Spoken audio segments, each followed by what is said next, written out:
প্রিয় ভাই বোনেরা, আজ আমাদের সামনে বহু সমস্যা। দেশের অর্থনীতি আমাদের ভেঙে পড়েছে, দেশের স্বাস্থ্য ব্যবস্থা আমাদের ভেঙে পড়েছে, দেশের শিক্ষা ব্যবস্থা আমাদের ভেঙে পড়েছে। বাংলাদেশে কোটি কোটি মানুষ আজ, কোটি কোটি তরুণ, কোটি কোটি যুবক আজ বেকার হয়ে বসে আছে।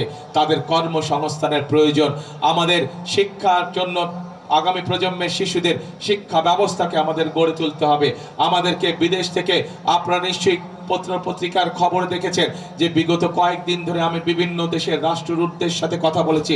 প্রত্যেকের সাথে কথা বলার সময় আমি বলেছি যে এই বাংলাদেশের মানুষের জন্য আমাদেরকে কর্মসংস্থানের ব্যবস্থা করতে হবে এবং আমরা চাই আপনারা আপনাদের দেশ থেকে বিনিয়োগকারীদেরকে বাংলাদেশে নিয়ে আসুন।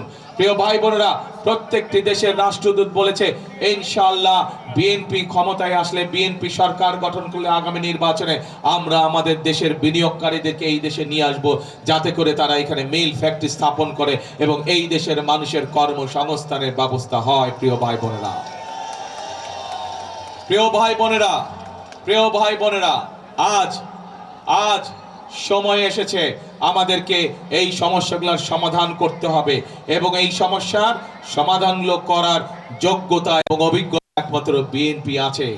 আমাদের সামনে বহু সমস্যা। আজ যদি আমরা দেশ গঠনের কাজে হাত না দেই তাহলে আবার আমাদের দেশকে, জনগণকে পিছিয়ে পড়তে হবে। সেজন্যই আগামী 12 তারিখের নির্বাচনে আমাদেরকে সঠিকভাবে মানুষকে যাচাই করে নিতে হবে। আমাদের 12 তারিখের নির্বাচনে সঠিক সিদ্ধান্ত নিয়ে সঠিক দলকে সরকার গঠনের সুযোগ দিতে হবে। প্রিয় ভাই বোনেরা,